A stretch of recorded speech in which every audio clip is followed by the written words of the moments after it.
right, hello everybody. I am Andrew Moore. I am joined, as always, by my illustrious co-host Jess Agnew, and this is episode 7 of Plays Well with Others, the podcast where we talk about what everybody does. So, if you heard the last episode, came out last Friday. If you haven't, go back and listen to it. I think the special guest was a delight and added a lot to the podcast that isn't there every episode. But tongue-in-cheek comments aside, the special guest was me. And we talked about how developers, software engineers fit into the world of business requirements and overall providing value to a product strategy. And we got into a lot of things at the very end that almost certainly will turn into their own episode. We talked about QA and we talked about how to build teams that work well together when you don't have the same mission or the same goals. So today, what I wanted to talk about was kind of the other side of the same coin. So when you have an organization that doesn't necessarily have understanding of roles from the people in the roles, but also doesn't really respect the role as it fits into the overall organization. And Jess and I were talking prior to starting the podcast, prior to hitting the record button, and the text message that I sent her earlier this morning about the topic, she took it a completely different direction, which is one of the main reasons we have her here on the podcast. But also, it's an interesting topic that fits very nicely into where I wanted to talk. So I want to start us off where I thought the topic was going to start, and then we will shift into her perspective as well, because I think it bookends nicely what we're talking about. So we've met every week, and we've talked to different people. We've gone through this process of defining the value that different functions, different practices bring to a business. And so we've talked about project management, product management. We've talked about software engineering, and we've looked at a bunch of different ways that all of those functions fit together. But I think most people are going to be familiar with an environment that aspires to GSD.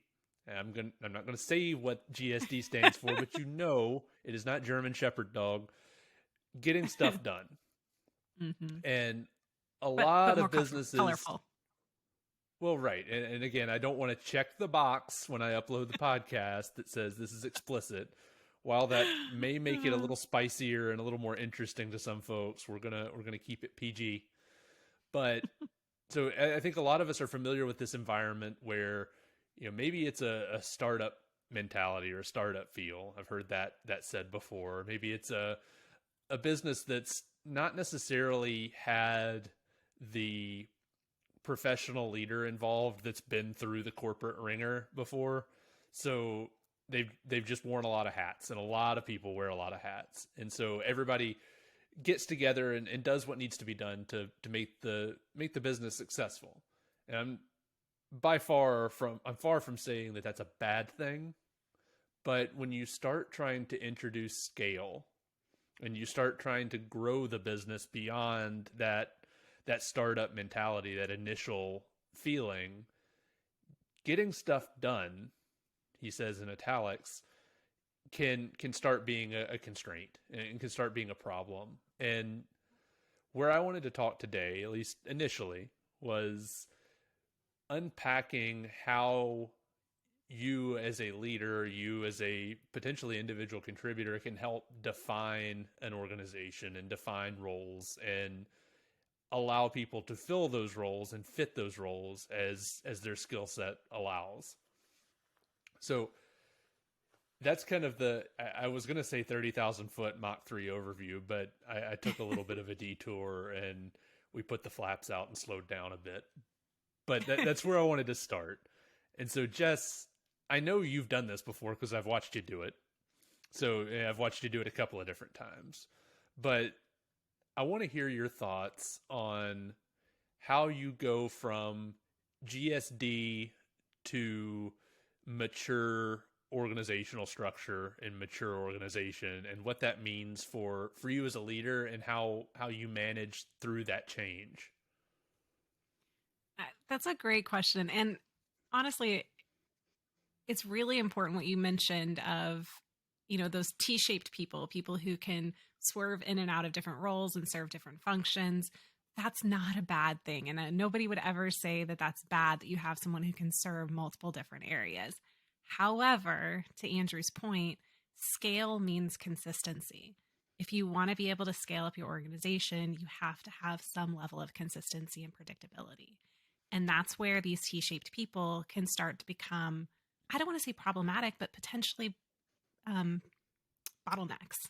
So if everything has to roll through this person, or if this person is serving multiple roles, it doesn't scale well.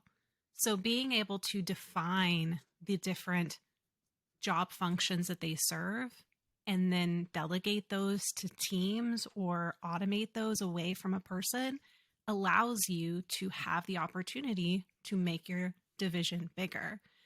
And unfortunately, if it's not done well, it can end up hurting some feelings and causing some big emotions for the people who are the one who is serving these larger goals or these larger spots in the organization. So it does become quite tricky to find a way to mature an organization away from having everybody does just whatever is needed to get stuff done. I personally recommend encouraging those people to think of themselves as thought leaders and think of themselves as mentors in the organization that can help distribute the knowledge and therefore build better processes that'll function without their direct involvement. Because generally, these are your really great employees that you don't want to lose, who have a lot of knowledge and a lot of experience, and that this is an opportunity for them to take a next step up as well. I don't know if I covered all of your question because it's a big question, but I think that's a good start. Yeah, and it's worth it to note that nobody's going to have all the answers. And I would have been skeptical had you actually said you answered the entire question in the span of 3 minutes. But you said something, and you talked about the consistency required to build up scale in an organization. And one thing that we've always gone back to in this podcast is that whether it's a leader or individual contributor or whatever you are, you have to start with people first. You have to understand the impact to people. You have to understand how that people have emotions, have feelings, and that's a big part of doing business in 2023. And when we talk about building organizational structure, that immediately puts a pit in a lot of people's stomachs. Like, am I gonna now? Am I now going to be one more layer removed from my previous boss, or is my title going to be different? Is that going to make me get paid less or different? Is my role going to be different? But the thing that I have seen universally when coming into an organization that's trying to achieve scale, and trying to achieve scale is never a half measure, right? So everybody wants to grow by 100% year over year. Everybody wants this astronomical increase.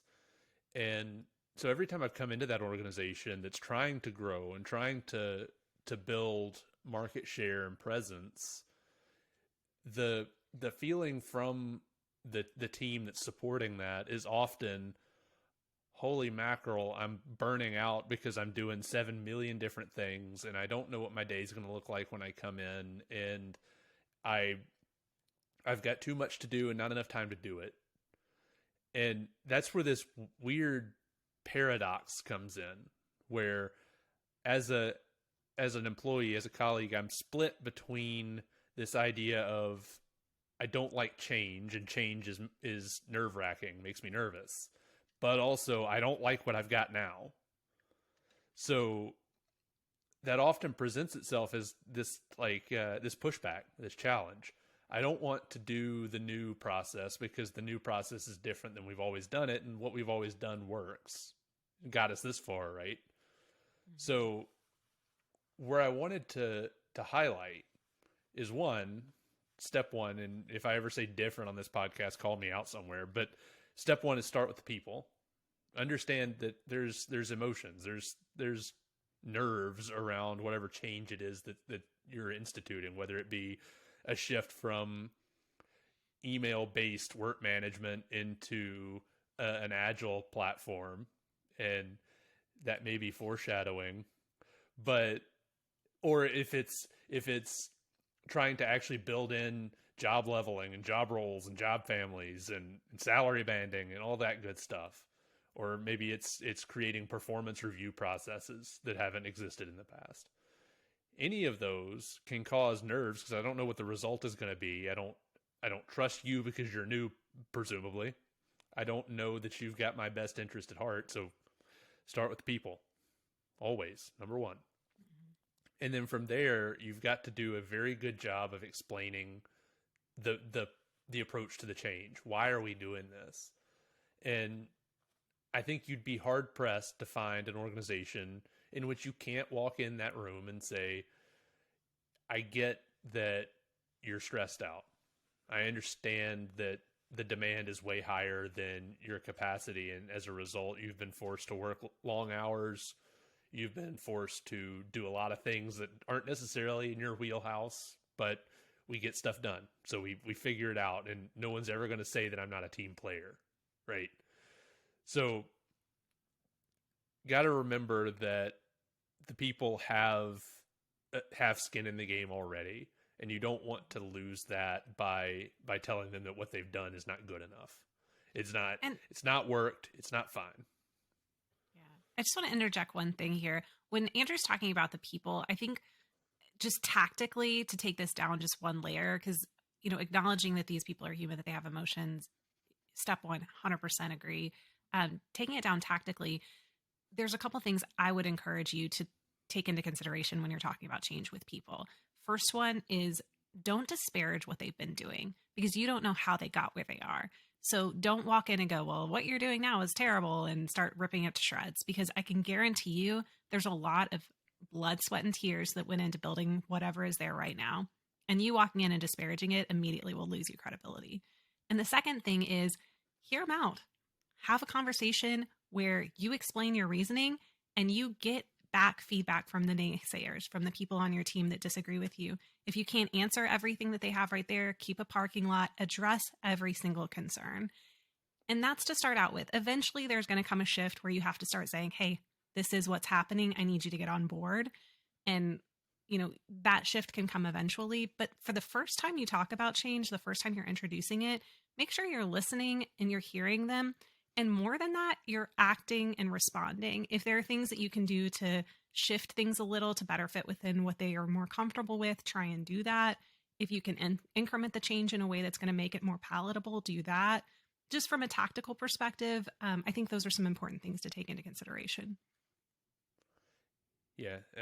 The thing that came to mind as you were talking about that, I think everyone that's been in a leadership position, or I could probably not even caveat that and say everyone has opinions and Yeah. knows what perfect looks like, what ideal looks like.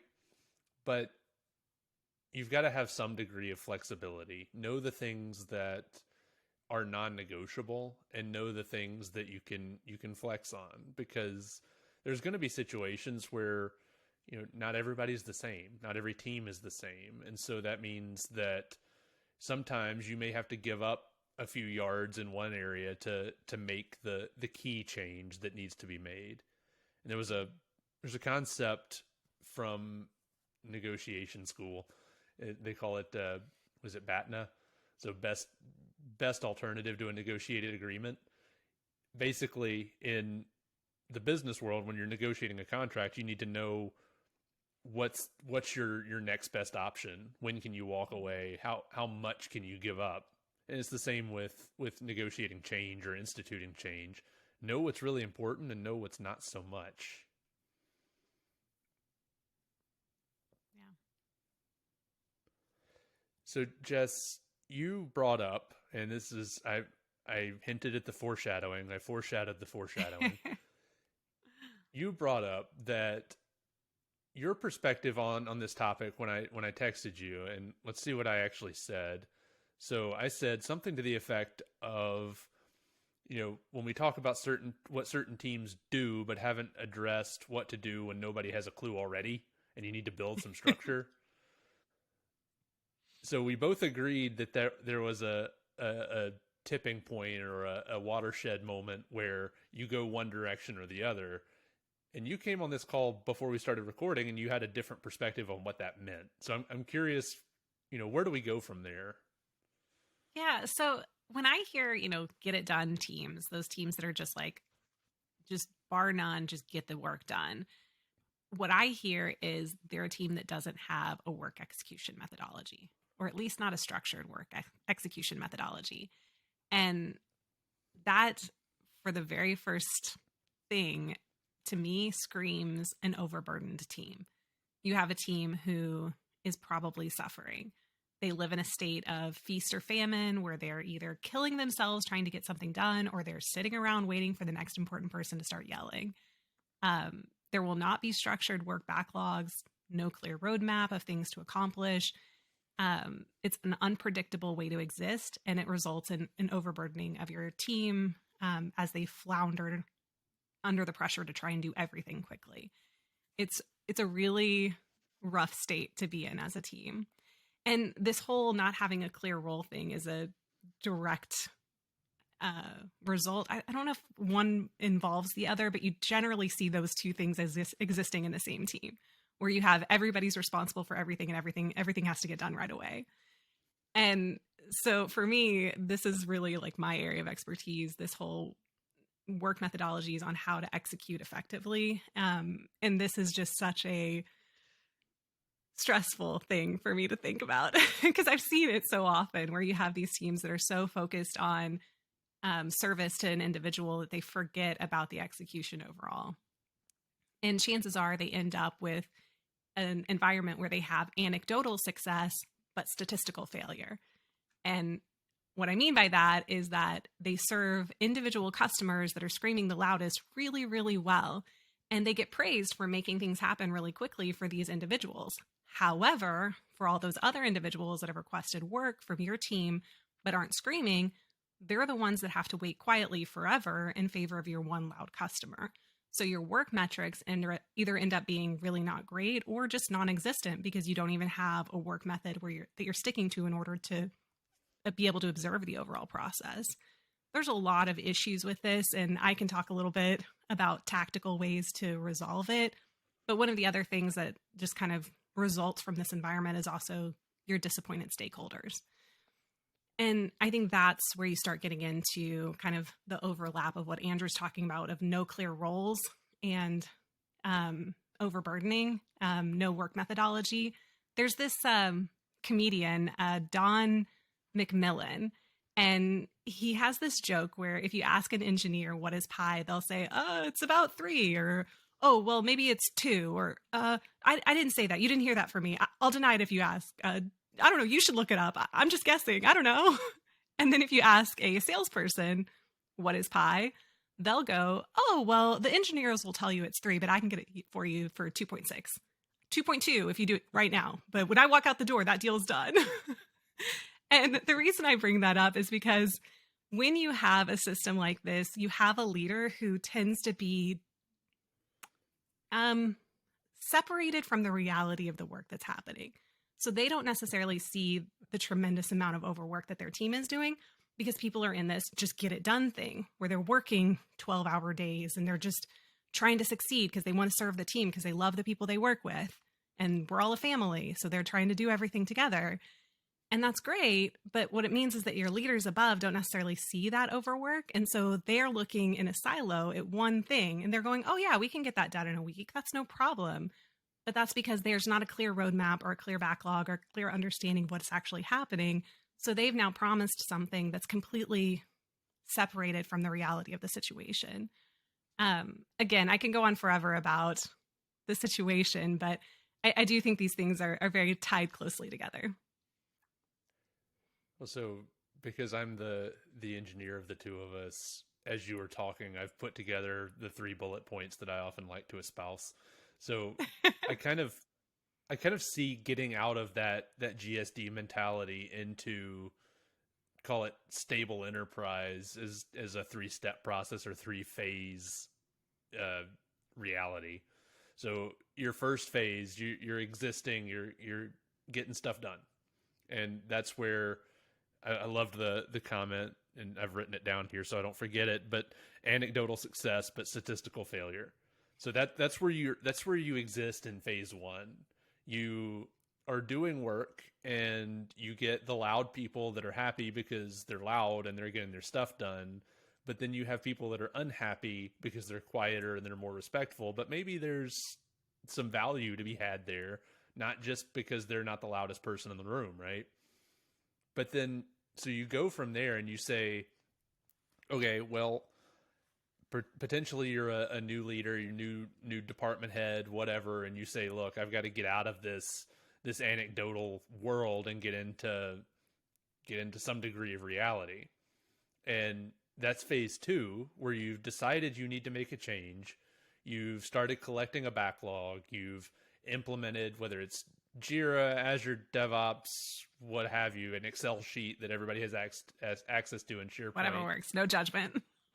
Right. Or, help, maybe you've got sticky notes on the wall if you're in the same office. We go back to how we used to do Kanban, how we used to do Jira. Right. So now I've collected all of this info. I know what everybody wants and how much they want it.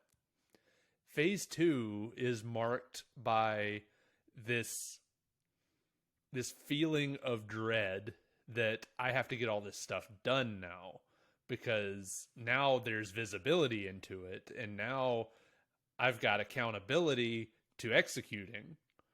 Now, for those of you that have gone through this, you're already saying to yourself, I know what that looks like. You're going to have developers, you're going to have engineers, whatever, that are working themselves to death because now suddenly they have to clear the board. And that's no bueno either, right? Because then you've got this lack of an excuse that I forgot about it or it slipped off or whatever. Now it's all written down, but we haven't built the organizational maturity to say, I'm not doing that right now because I'm doing this other thing. And one of Jess's favorite phrases that I really like is, saying yes to one thing means saying no to something else. Whether you think it does or not, it does, because capacity is capacity. It's static. It is what it Finite. is.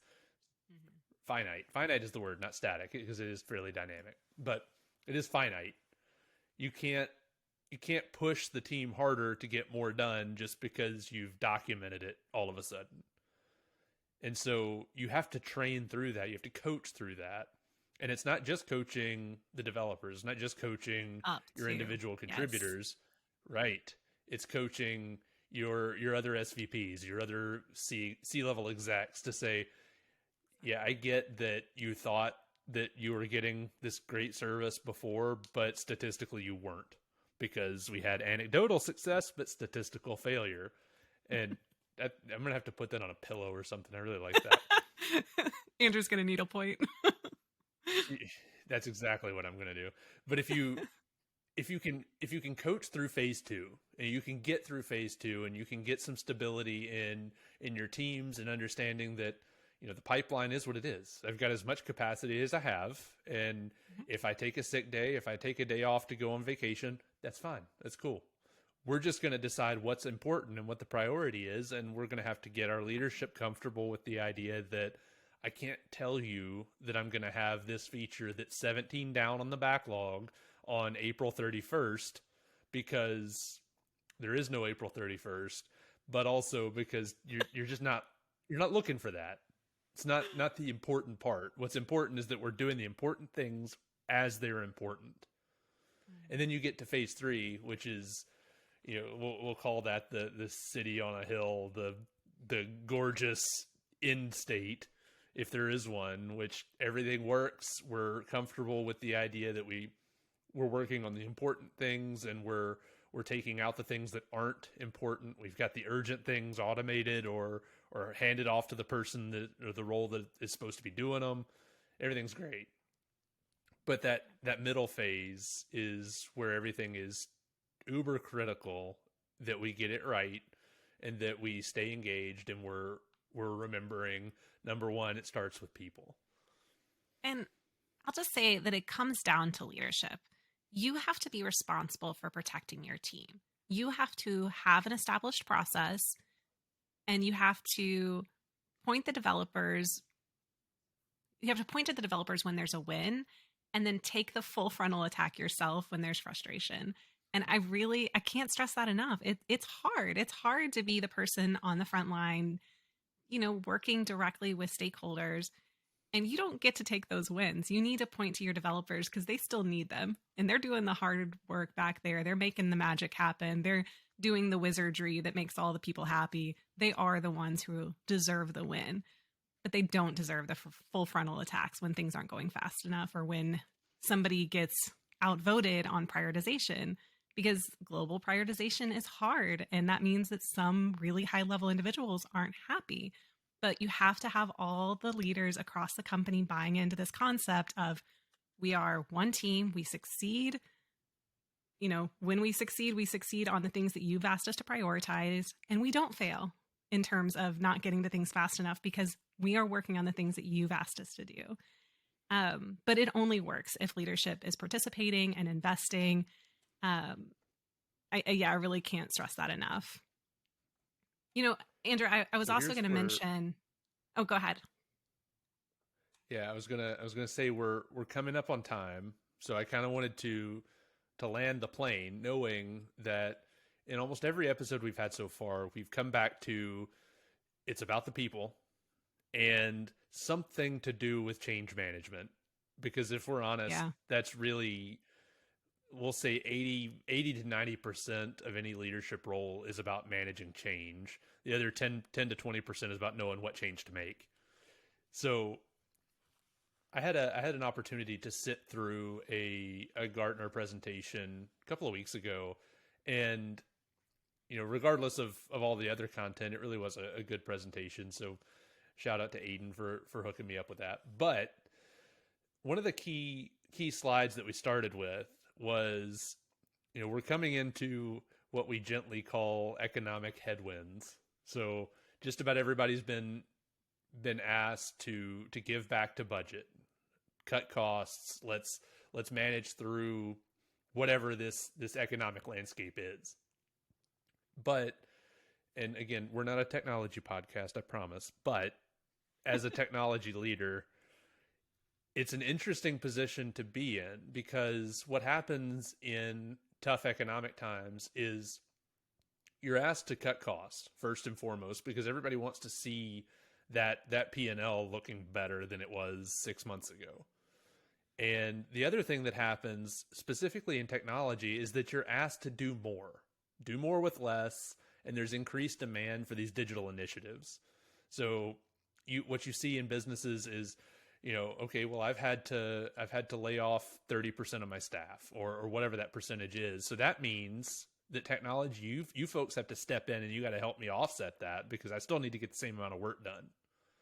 Well, that's a challenging place to be in. And that is it was in fact an entire hour-long presentation. So obviously we're not going to wrap that up in 2 minutes, but as leaders in this economic situation, it becomes increasingly more important for us to define, what are our teams responsible for? How do they get work? How do they manage work? And then how do you throttle that work so that they're not burning themselves out trying to be helpful or trying to keep up with the demand? Because as demand goes up, our capacity is largely staying flat, or in some cases it's decreasing because of those cost cutting measures. So if there's one thing that you take away from this, is you've got to remember it starts with the people. And in order to manage through these challenging times, you got to watch out for the people. And we do that through all manner of work management and definition, and what Jess said, that strong leadership. Absolutely. So this has been episode 7, Plays Well with Others. Again, I'm Andrew Moore, joined by Jess Agnew. And one of these days I'll remember to do this at the front of the podcast instead of the back. But whatever service you're listening to us on, make sure to rate, subscribe, share with your friends, share with your network. I have started noticing a tilt in the metrics. More folks are listening on apps now, like Spotify and Apple Podcasts. So that's cool. You know, we offer the website as a convenience for folks that are listening on their desktops or don't have a favorite app, but go ahead and subscribe on an app. If you have an iPhone, you have access to both Apple Podcasts already installed or Spotify, if that's your preference. I've used Pocket Casts in the past. I like it a lot. But whatever app you prefer, dealer's choice. Go ahead, subscribe. Go ahead, share. Give us a rating. Leave a review if that's how you are so inclined. But again, appreciate your listenership. And this has been episode 7. See you later.